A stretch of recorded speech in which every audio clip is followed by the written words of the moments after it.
बिस्मिल्लाहिर्रहमानिर्रहीम, अस्सलाम वालेकुम। मैं हूं ईसा नकवी, मेरे साथ शहबाज राना साहब मौजूद हैं। आप हवाला तो सुनते रहते हैं, राना साहब के मेरी अक्सर वीडियोस में होते हैं। इकॉनमी और फाइनेंस कवर करने वाले बेहतरीन रिपोर्टर्स में इनका शुमार है पाकिस्तान में। और इस वक्त आप सबको मालूम है और लोगों के जहनों में बहुत सारे सवालात भी हैं कि अब PDM सीज़न 2 की हुकूमत तो बन गई, तो अवाम के साथ क्या होगा। क्योंकि जो इस वक्त महंगाई का आलम है वो सबको मालूम है, अनप्रेसिडेंटेड है पाकिस्तान की तारीख में। और गुज़श्ता 2 सालों में लोगों के पास जो जमा पूंजी थी, किसी के पास कोई असासे थे। हमने ऐसी भी स्टोरी सुनी कि जहाँ पर लोगों ने ये कहा कि हमने अपनी बच्ची का जेवर जो है, जो उसके जहेज़ के लिए बनाया हुआ था, वो बेच के कोई बिल शिल अदा कर दी है। उसकी वजह से जो लास्ट 2 साल हैं इसमें ज़ाहिर लोगों का जमा पूंजी बड़ी हद तक ख़त्म हो गई है। और अब जो गर्मियां सर पे खड़ी हैं, ये गर्मियां बड़ी भयानक हैं, क्योंकि बिजली का रेट कहाँ पर मौजूद है सबको मालूम है। IMF की टीम अभी आई हुई थी पाकिस्तान और उसकी कुछ मुलाकातें हो गई वजारत ख़जाना के साथ। राना साहब और दीगर रिपोर्टर्स हमें बता रहे हैं कि ये तो हो जाएगा, जो आपकी आखिरी किस्त है $1.1 अरब की, जो SBA के तहत तीसरी किस्त आनी थी। और फिर आगे है एक एक्सटेंडेड फंड फैसिलिटी, यानी कि एक लॉन्ग टर्म IMF प्रोग्राम। ये जो अभी $1.1 अरब मिल रहा है, ये किन शराइत के ऊपर मिल रहा है, इसके लिए हमें क्या कुछ इजाफी करना पड़ रहा है, और फिर आगे का सिनेरियो क्या बनेगा। तो राना साहब ये बताएं कि जो IMF की टीम के साथ नेगोशिएशन हुई, मैं बड़ी आपकी ख़तरनाक स्टोरी देख रहा हूँ, ये बड़ी ख़तरनाक है, जिसमें आप ये कह रहे हैं कि IMF assured no more funds for CPEC। ये इस $1.1 अरब के लिए कर रहे हैं हम, ये क्या हुआ है, ये कहानी बताएं, क्या शराइत या क्या चीज़ें तय पाई हैं। देखिए, ये जो आखिरी किस्त है $3 अरब प्रोग्राम टोटल है, जिसमें से $1.1 अरब वापस अभी रहता है, जो अप्रूव हो जाएगा अप्रैल के मिड से पहले। उसके लिए ज़्यादातर शराइत तो पहले मान ली गई हैं, जिसमें एक गैस की कीमतों में इजाफा था, वो भी हुकूमत ने 15 फरवरी को इम्प्लीमेंट कर दिया। एक कॉन्टीन्यूस एक कंडीशन है इस प्रोग्राम की, वो ये थी कि कोई नई सप्लीमेंट्री बजट ग्रांट नहीं दी जाएगी। मतलब ये कि अगर जून में जो पैसा बजट में एलोकेट हो गया है, अगर किसी को ₹100 मिला है, तो 100 के ऊपर अगर उसको ₹10 और चाहिए तो वो नहीं देंगे। तो ये जब मुज़ाकरात हुए वजारत तवानाई के साथ, तो उन्होंने पूछा जी कि CPEC के जो इंडिपेंडेंट पावर प्रोड्यूसर हैं, या वो पावर प्लांट जो CPEC के तहत लगे हुए हैं, उनकी अपनी अदायगियाँ करनी होती हैं। हुकूमत उनकी अदायगियाँ नहीं कर पाती, सर्कुलर डेट का मसला सबको पता है। तो उनका तकरीबन जनवरी के आखिर तक $493 अरब फंसा हुआ है हुकूमत पाकिस्तान की तरफ। हुकूमत ने बजट में पैसा रखा हुआ है सिर्फ 48 अरब इस माली साल के लिए। तो IMF ने इनसे ये पूछा कि आपने तो 48 अरब रुपया रखा हुआ है, तो क्या आपका कोई प्लान है और इसमें मज़ीद पैसा उनको देने का। तो उन्होंने कहा जी हमारा फ़िलहाल कोई ऐसा प्लान नहीं है कि हम उनको मज़ीद पैसा दें। अब ये सूरत हाल ये हो गई है कि 2015 में जो एनर्जी फ्रेमवर्क एग्रीमेंट हुआ था पाकिस्तान और चीन का, और सर्कुलर डेट तो आपको पता है ना, पुराना मसला है। तो चीन ने कहा था कि हम बिजली के कारखाने तब पाकिस्तान में लगाएंगे जब आप हमें सर्कुलर डेट के मसले से बाहर रखेंगे। तो तय ये पाया था एनर्जी फ्रेमवर्क एग्रीमेंट के तहत कि हुकूमत एक फ़ंड बनाएगी, उस फंड के अंदर जितनी भी इन्वाइसेस जनरेट करेगी चाइनीज़ कंपनीज़, उसके 21% के बराबर पैसा उस फंड में रख दिया जाएगा। अब एक सवाल ये पैदा होता है कि 21% क्यों, 25 क्यों नहीं, या 15 क्यों नहीं। ये 21% वो है जो हर $100 के ऊपर हुकूमत पाकिस्तान का नुकसान होता है बिजली फराहम करने के ऊपर, चाहे वो चोरी है, चाहे वो उसकी बिलों की रिकवरी नहीं हो रही है, कोई और मसला है। तो जो एस्टिमेट्स आ रहे थे कि 21% तक इनका नुकसान है, तो $79 या 79% हुकूमत ने रिकवर कर लिया, और करके जिन्होंने बिजली हमें बेची उनको हमने वापस कर दिया। $21 रहते तो हमने फ़ंड में डालें, तो वो फ़ंड हमने कभी बनाया ही नहीं। तो जब चाइनीज़ ने बहुत ज़्यादा ज़ोर डाला, जब PDM 1 में ये गए उस वक्त के वज़ीर आज़म शहबाज शरीफ चाइना, उससे पहले फिर इन्होंने एक रिवॉल्विंग अकाउंट बना दिया। ये ग़ालिबन मैं बात करूँ अक्टूबर 2022 की। तो उस रिवॉल्विंग अकाउंट के अंदर इन्होंने कोई 48 अरब रुपया सालाना रखना शुरू कर दिया। अब 48 अरब सालाना रखने से वो मसला हल नहीं हो रहा था। तो ये इनको पता है, और चाइनीज़ अब इस चीज़ पे बहुत ज़्यादा वो इस पर रजिस्ट कर रहे हैं, वो इरिटेट भी हैं कि आप अपने जो मुआहदे हैं वो पूरे उसको इम्प्लीमेंट नहीं कर रहे। तो उसी कॉन्टेक्स्ट में ये इनसे IMF ने पूछा कि आपने तो 48 अरब रुपया रखा हुआ है, उनकी अदायगियाँ ज़्यादा, तो क्या मज़ीद पैसा देने का भी प्लान है उनको या नहीं। तो उन्होंने कहा है, हमने बता दिया है IMF को कि हमको मज़ीद पैसा इस माली साल में इस 48 अरब रुपये के अलावा नहीं देंगे उनको। तो ये और मुझे बताएं कि क्या क्या, ये भी ज़रा समझा दें। जनवरी 2023, मैं चले अपनी एग्ज़ाम्पल दे देता हूँ, जनवरी और फरवरी 2023 जनवरी 2023 में मेरा जो गैस का इस्तेमाल था उसके हिसाब से मेरे को 12,700 रुपये का बिल आया था। तो 2024 का जो जनवरी है इसमें मेरा इस्तेमाल गुज़िश्ता साल से कम है और मेरा बिल 48,000 रुपये से ज़्यादा है। और फरवरी का बिल कोई 7-7,500 था लास्ट ईयर, और इस साल इस्तेमाल लगभग उतना ही हुआ और 45,000 बिल है। और आप मुझे ये बता रहे हैं कि अभी और बढ़ा दिया है। नहीं, देखिए फरवरी 2023 में बिजली की गैस की कीमतों में इजाफा आया, पीडीएम की गवर्नमेंट ने किया। मुझे एग्जैक्ट नंबर याद नहीं, मेरे 200% के करीब था, ये कोई 175 या 200% के करीब था। नवंबर 2023 केयर टेकर गवर्नमेंट्स ने जो इजाफा किया, जो लोएस्ट इनकम ग्रुप है पाकिस्तान का, जिसकी मंथली इनकम कोई 17,000 रुपया है एवरेज, उसके लिए जो इजाफा किया गया गैस की कीमतों में 1100%। ये पाकिस्तान ब्यूरो ऑफ स्टैटिस्टिक्स के नंबर है, 1100%। 200% पीछे 1100 ये। उसके बाद अभी फिर फरवरी 15 को इन्होंने तीसरी दफ़ा इजाफा कर दिया। एक साल में गैस की कीमतों में 3 दफ़ा इजाफा हुआ है। अब चौथा जो इंक्रीज़ आएगा, जो बिजली की कीमतों में भी आएगा और गैस की कीमतों में भी आएगा, वो आपका आएगा दोबारा जुलाई 2024 में। यानी इस साल ये आपने अभी SBA के लिए जो $3 अरब का लास्ट वो तो हो गया था, उसके तहत ये बढ़ाने की कमिटमेंट दी है या ये अगले नहीं? प्रोग्राम? ये देखिए आपके पाकिस्तान के अपने जो कवानीन है, इसमें अब IMF को भी आप उस तरह ब्लेम नहीं कर सकते। हमने साल में गैस की कीमतों में 2 दफ़ा रिवीजन करनी होती है, एक जनवरी में और एक जुलाई में। तो सियासी हुकूमतें माजी में ये रिवीजन टाइम पे नहीं करती रहीं, उसकी वजह से इतना ज़्यादा बैकलॉग जमा हो गया था। ये जो सुई नॉर्दर्न गैस कंपनी और सुई सदर्न गैस कंपनी जो आपको गैस की फरहमी आपके घरों तक करती है, उनके नुकसानात इतने ज़्यादा बढ़ गए थे, उनकी अदायगियाँ इतनी ज़्यादा बढ़ गई थी, तो ये इजाफे उस मद में हो रहे। अब IMF आपसे क्या कहता है? IMF ये कह रहा है कि आपके अपने कवानीन के तहत इसमें इजाफा करना है, आपने साल में 2 दफ़ा, तो क्यों नहीं करते आप उस पर करें। तो हुकूमत को पाबंद करने के लिए फिर वो प्रोग्राम के अंदर ये शर्त डाल देते हैं कि आप इसका नोटिफिकेशन करेंगे तो आपका ये वाला जो रिव्यू है या कोई नया रिव्यू होगा वो कंप्लीट होगा। तो हुकूमत पाकिस्तान के ये लॉज हैं, कवानीन हैं हमारे, जहाँ से ये सारी चीज़ें ट्रिगर होती हैं।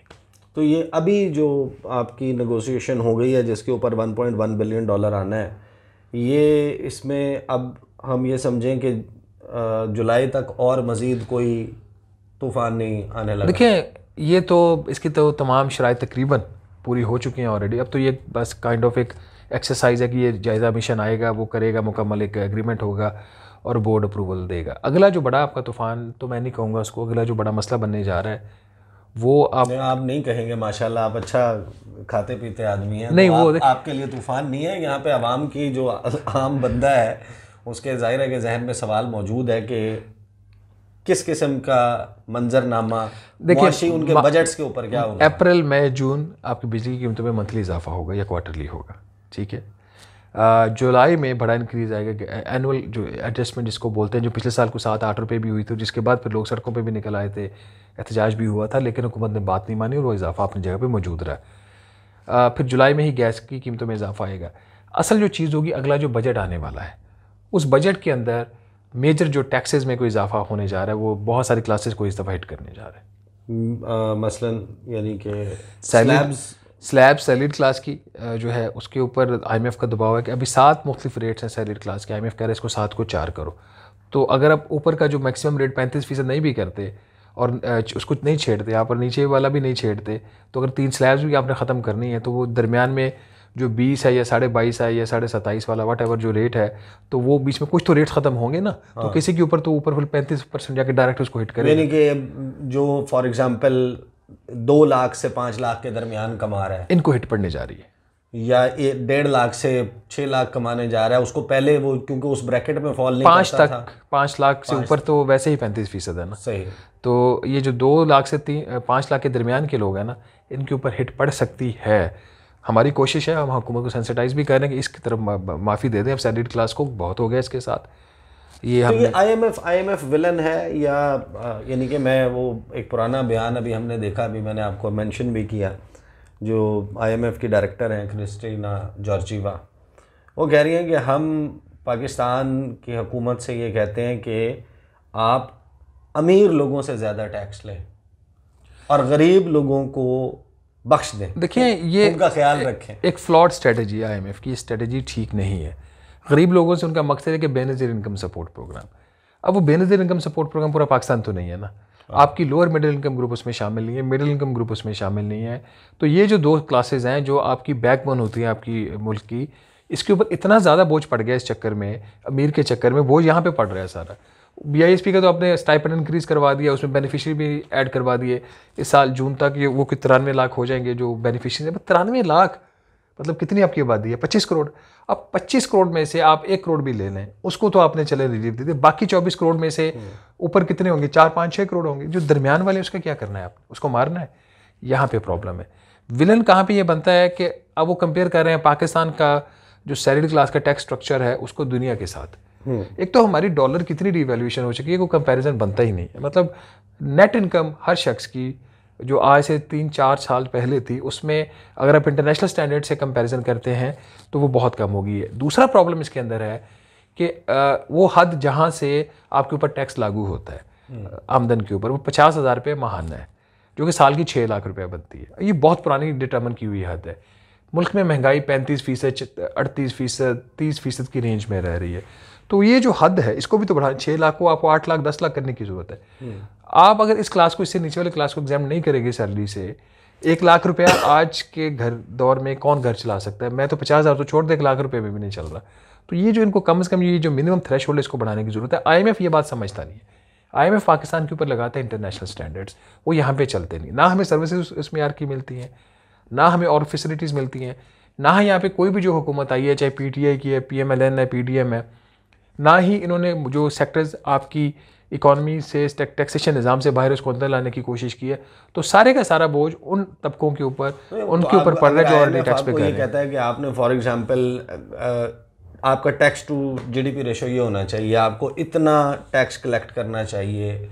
इस मुल्क को देख के जब वो ये जायज़ा लेके आपको टारगेट देता है तो जाहिर है कि वो ये तो नहीं कह रहा होता कि फ़लाँ से ये टैक्स लें, ईसा नकवी से लें, शहबाज राना से लें, ये जी सुन रहे हैं इनसे लें। वो तो कहता है आपने इतना टैक्स इकट्ठा करना है। हुकूमत जब नाकाम हो जाती है, एक आपकी जो वेल्थी जो रिच क्लास है, जो शराफिया है, या जो रिटेलर्स हैं, या जो और कोई शोबे हैं, उनको जब टैक्स नेट में लाने में नाकाम हो जाती है तो वो अपना टारगेट पूरा करने के लिए जिनकी एट सोर्स डिडक्शन होती है, सैलरीड क्लास, उसी के ऊपर टैक्स ठोकती जाती है। हुकूमत से ज़्यादा ही IMF का फॉल्ट है। हुकूमत तो उधर आपकी रिटेलर्स के ऊपर टैक्स नहीं लगा रही और होलसेलर के ऊपर टैक्स नहीं लगा रही, वहाँ पे तो IMF डंडा नहीं करता हुकूमत को। IMF का सारा जोर चलता है सैलरीड क्लास के ऊपर। ये जो जून का पिछला बजट था, जब आपका प्रोग्राम होना था, IMF ने ज़बरदस्ती फिर सैलरीड क्लास का टैक्स इंक्रीज़ करवाया। उससे पीछे चले जाएँ, जब उससे पीछे वाला जून था, उसमें फिर सैलरीड क्लास का टैक्स IMF ने ज़बरदस्ती इंक्रीज़ करवाया। तो जहाँ पे IMF ज़बरदस्ती सैलरीड क्लास के ऊपर कर रहा है, वहाँ पे वो रिटेलर्स के ऊपर क्यों नहीं कर रहा? सुपर टैक्स आपने लगा दिया। अब जो आपका कॉर्पोरेट सेक्टर है उसका 30% टैक्स रेट है, स्टैंडर्ड जो 29% है, उसके ऊपर 10% सुपर टैक्स लगवा दिया। और उन्होंने मतलब वो 12-13 जो शोबे थे, ये डिस्क्रिमिनेटरी है। इस तरह मुल्क नहीं चलते। उसमें IMF इक्वली रिस्पॉन्सिबल है। IMF को नज़र नहीं आ रहा कौन सा तबका आप कितना पे कर रहा है। आप उस साइड पे आपको जाने की ज़रूरत है। बाकी तो IMF हर जगह पे कंडीशन लगा रहा है। IMF इस चीज़ की कंडीशन क्यों नहीं लगा रहा कि आप आइन को अमेंड करें? आइन को अमेंड करने के बाद आप एग्रीकल्चर सेक्टर को फेडरल इनकम टैक्स में लेके, वो अपने 1970s का ज़राअत का शोबा बाहर निकाल दिया आपने इनकम टैक्स पर्पसेस के लिए। वफाकी हुकूमत का उसके ऊपर है ही नहीं। एक सिंपल फार्मूला होना चाहिए, एक स्टैंडर्ड टैक्स रेट होना चाहिए, और जो भी सोर्स ऑफ इनकम है, ज़राअत है, सैलरीड है, बिजनेस है, आप उसके मुताबिक जिसकी जितनी आमदन उतना टैक्स पे कर दे। आपने एक कंपार्टमेंटलाइजेशन की हुई है। आपका जो एक एक्सपोर्टर है पाकिस्तान का, जिसने कोई 18-20 अरब डॉलर की एक्सपोर्ट्स की हैं अभी 7 माह में, 8 माह में, वो टैक्स दे रहा है 1%। उसकी टैक्स कंट्रीब्यूशन जो है 8 माह की, अगर मैं आपको नंबर दूं, 8 माह में पाकिस्तान का अमीर तरीन एक्सपोर्टर जो है, जिसके पास अपना जेट है प्राइवेट, जिसके पास दुनिया की बेहतरीन गाड़ी है, जिसके पास पाकिस्तान का बेहतरीन घर है, उसने टैक्स दिया है 61.3 अरब रुपया 8 माह में। सैलरीड क्लास का जो टैक्स है 8 माह में वो 217 अरब रुपया है। ना आपके पास जहाज़ है, ना आपके पास दुनिया की बेहतरीन गाड़ी है, ना आपके पास दुनिया का बेहतरीन जहाज़ है। ना हम देखते हैं जो 23 मार्च ऊपर से बस जा रहे हैं, बस हम वो भी यूँ छत पे खड़े होकर यूँ देख लेते हैं दूर से, और वो बैठ के जा रहे होते हैं। तो माई पॉइंट इज़ कि ये कौन सा टैक्स का निज़ाम है कि जिसकी बिलियंस ऑफ डॉलर्स की आमदन है, उसका कॉन्ट्रीब्यूशन है 61 अरब रुपया। हम जो 2,50,000 5 लाख एट बेस्ट कोई ले रहा होगा, कोई 10 लाख ले रहा होगा, कोई बीच में चंद होंगे, वो चंद होते हैं, चंद हज़ार होते हैं जिनकी करोड़ों में सैलरीज होती हैं। वो दे रहा है, वज़ीर ख़जाना लेते हमारे वज़ीर ख़जाना को 2.5-3 करोड़ रुपये उनका कहा जाता है, जितना भी वो लेते हैं। तो ये तो बहुत कम लोग होते हैं ना, 3-4-5 हज़ार इस तरह के लोग होते हैं। हम सब की मिला के सैलरी क्लास की कंट्रीब्यूशन है 217 अरब रुपये। ये कौन सा निज़ाम है? तो ये मुझे IMF को नज़र नहीं आ रहा है। इससे पहले कि हम आए कि हम बेचने क्या क्या वाले हैं, हम क्या क्या बेचने जा रहे हैं, मुझे ये बताएं कि IMF और गवर्नमेंट दोनों ये रियलाइज़ नहीं कर रहे कि अब ये जो सूरत हाल है, जो महंगाई का आलम है और जो टैक्स बढ़ने जा रहे हैं, इसका नतीजा ये भी निकलेगा कि फॉर एग्ज़ाम्पल मैं अगर 2 लाख रुपए कमाता हूँ और मेरा गुजारा जो है वो 1.5 लाख रुपए में हो जाता है, तो बाकी जो 50,000 बचते हैं उसमें से कुछ मैं सेविंग में करके, कुछ मैं कोई रेस्टोरेंट में जाके खाना खाता हूँ, कुछ जाके शॉपिंग कर लेता हूँ बच्चों के लिए, उसके लिए। तो जब लोगों की इनकम कम रह जाएगी, जिसमें उनका मंथली गुजारा ही, किचन चलाना ही मुश्किल हो जाएगा, तो वो जो दीगर बिजनेसेस उन लोगों की वजह से चलते थे, खाने पीने के, रेस्टोरेंट्स, शॉपिंग सेंटर्स, तो वो जब होगा तो ओवरऑल पूरी मईशत नहीं बैठ जाएगी। देखिए IMF का जो प्रोग्राम होता है वो बाय नेचर वो आपकी मईशत का जो पहिया उसको स्लो करने के लिए वो लिया जाता है। आप इसलिए स्लो करना होता है कि आपकी मईशत की रफ्तार ऐसी चल रही होती है, उसकी जो लवाजमात होते हैं, उसको जो ग्रीस चाहिए होती है, उसको जो ऑयल चाहिए होता है, आपके पास पैसे नहीं होते। तो चूँकि आपकी रफ्तार ज़्यादा होती है, आपको ज़्यादा तेल चाहिए होता है, तो ये काम आके बड़ा सिंपल करते हैं, ये आपकी इकॉनमी का पहिया स्लो कर देते हैं। ठीक है, उसमें अब वो कहते हैं अनएम्प्लॉयमेंट भी होती है, बाकी उसमें भी मसाइल होते हैं जब इकॉनमी आपकी सही ग्रो नहीं कर रही होती वगैरह। ये आपकी अगर इकॉनमी को ठीक करना तो ये 3-4 साल की आपको पेन लेनी पड़ेगी। लेकिन ये जो 3-4 साल की पेन है ये कभी ख़त्म ही नहीं होती। ये 3-4 साल का पीरियड को 1950 से चल रहा है, आज तक चल रहा है। 23 प्रोग्राम हो गए, 24वां होने जा रहा है। आपका वज़ीर-ए-आज़म उठ के कहता है, जो भी वज़ीर-ए-आज़म होता है जी साल दे दें, 6 माह दे दें, 2 साल दे दें। उसके बाद वो बंदा बदल देते हैं, बंदा बदल जाता है, नया वज़ीर ख़जाना आ जाता है, नया प्राइम मिनिस्टर आ जाता है, वो आके फिर वही बात करता है, 6 माह दे दें, साल दे दें। ये निज़ाम इसी तरह चल रहा है। और मुझे अभी मैं आपको बड़ा ऑनेस्टली बता रहा हूँ, मुझे नहीं लग रहा कि अभी हमें एहसास भी है कि हम किधर जा रहे हैं। और ये आपको लगता है कि इन्फ्लेशन भी ऐसी रहेगी, महंगाई ऐसी रहेगी साल 2024? वो मैं देख रहा था कि वो एक स्टेटमेंट मियाँ साहब का आया था जब इनकी पार्लिमानी पार्टी की मीटिंग हो रही थी कि अगले 1.5-2 साल मुश्किल है। तो किसी ने नीचे तबसरा किया, उसके बाद आदत हो जाएगी। आदत तो हो चुकी है, उसके बाद या वज़ीर-ए-आज़म बदल जाएगा, या वज़ीर ख़जाना बदल जाएगा, या कोई और बदल जाएगा, ठीक है। वो फिर एक नया वज़ीर-ए-आज़म आएगा, एक नया वज़ीर ख़जाना आएगा, वो आके कहते हैं अगले 1-2 साल मुश्किल है। ये मुल्क का निज़ाम है, ये इसी तरीके से चलेगा। तो अभी इसमें वे आउट के लिए ये फिर हम बाद के लिए उठा रखते हैं कि नया IMF प्रोग्राम, वो फिर हम एक अलग सेटिंग करेंगे कि वो क्या होने जा रहा है जब वो सिचुएशन आती है। हम ये बड़ी सुन रहे हैं कि टारगेट नंबर 1, अभी काबीना भी नहीं बनी थी, वज़ीर-ए-आज़म ने 2-3 मीटिंग्स कर ली निजकारी के हवाले से, और उसके बाद हमने देखा कि नए वज़ीर ख़जाना ने चार्ज संभालने के बाद सबसे ज़्यादा बयानात जिस हवाले से दिए हैं वो PIA समेत जो स्टेट ओन्ड इंटरप्राइजेज़ हैं उनको बेचने के हवाले से हैं। कल अता तारड़ साहब ने गुफ्तगू जो की वो तो ये थी कि हम PIA को बेच रहे हैं, ये स्टेप और बस ये होने वाला है। आज मैं देख रहा हूँ कि शरीर रहमान साहबा के वो खड़ी हो गई हैं कि पीपल्स पार्टी तो इसकी हिमायत नहीं करेगी, उन्होंने तो मुखालफत कर दी है इसकी। तो हम क्या क्या बेचने जा रहे हैं और इतना आसान होगा बेचना? आसान कभी भी नहीं होता। पाकिस्तान के कोई 135 के करीब कमर्शियल और नॉन कमर्शियल गवर्नमेंट इदारे हैं। मेरा ख्याल उसमें हार्डली 35 होंगे जो काम के होंगे, बाकी सारे बेकार हैं। तो इनको तो सिंपली 100 इदारों को या बंद कर देना चाहिए या बेच देना चाहिए।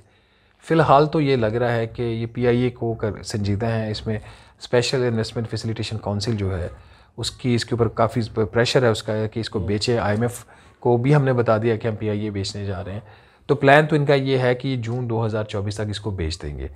कर पाते हैं, नहीं कर पाते, टाइम विल टेल। और दीगर भी चीज़ें, दीगर में पावर सेक्टर है, पावर सेक्टर की आउटराइट प्राइवेटाइजेशन पे नहीं जा रहे।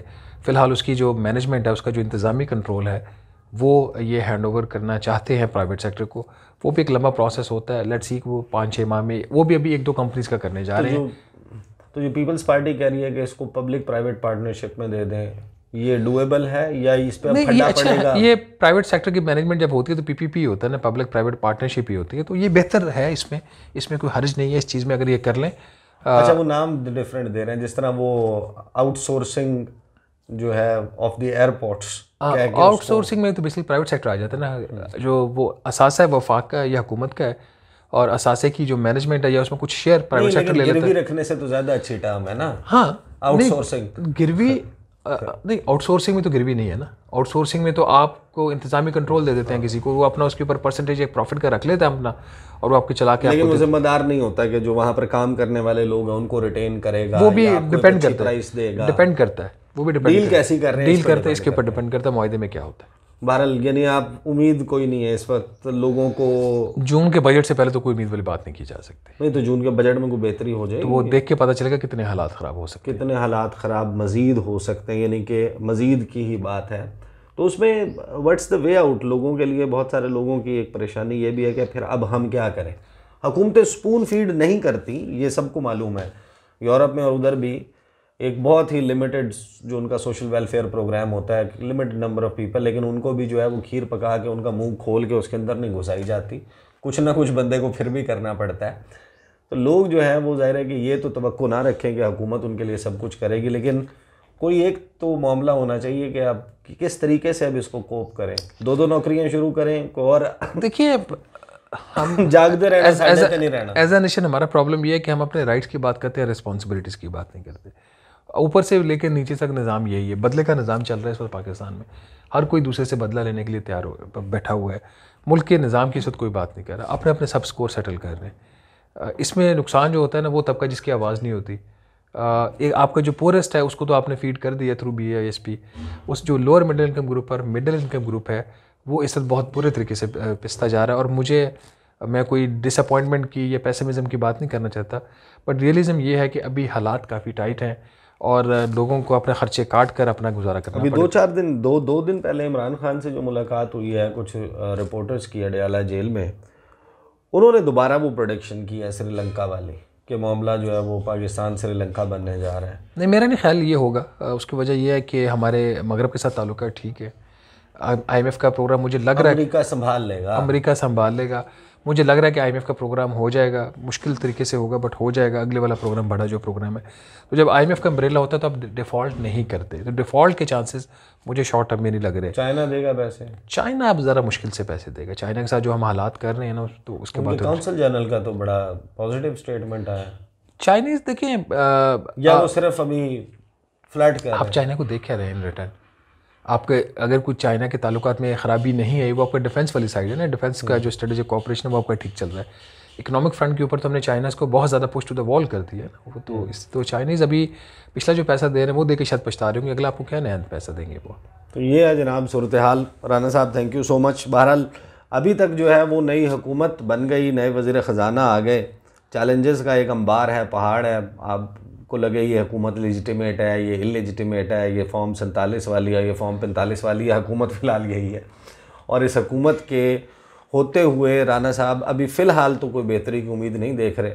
तो लोगों को जो है वो मैसेज यही है कि जागते रहना, हुकूमत पे नहीं रहना, अपना बंदोबस्त करें, ज़्यादा काम करने की आदत डालें, कोई और अल्टरनेट्स देखें। बहरहाल जो इनकी उम्मीद इस दर से लगी हुई थी कि जो तकरीरें हमारे सियासतदान कर रहे थे कि यूँ मोटरवे घूमेगी और फैसलाबाद के लेफ़्ट राइट से मोटरवे गुज़रती है, हम आगे पीछे से भी मोटरवे गुजार देंगे, और जो सियालकोट की मोटरवे है वो सही नहीं बनी, उसको दोबारा बना देंगे, और पाकिस्तान के 8-10 शहरों में नए एयरपोर्ट्स, फ़िलहाल तो जो हमारे जहाज़ थे वो हम बेचने जा रहे हैं, PIA बेचने जा रहे हैं। तो एयरपोर्ट्स पर जो ऑलरेडी हैं उनको आउटसोर्स करने के ऊपर ज़ोर है। तो नए एयरपोर्ट फ़िलहाल अपने जहन में ना रखें। अब तक के लिए इतना ही, मुझे इजाज़त दीजिए। अल्लाह हाफ़िज़।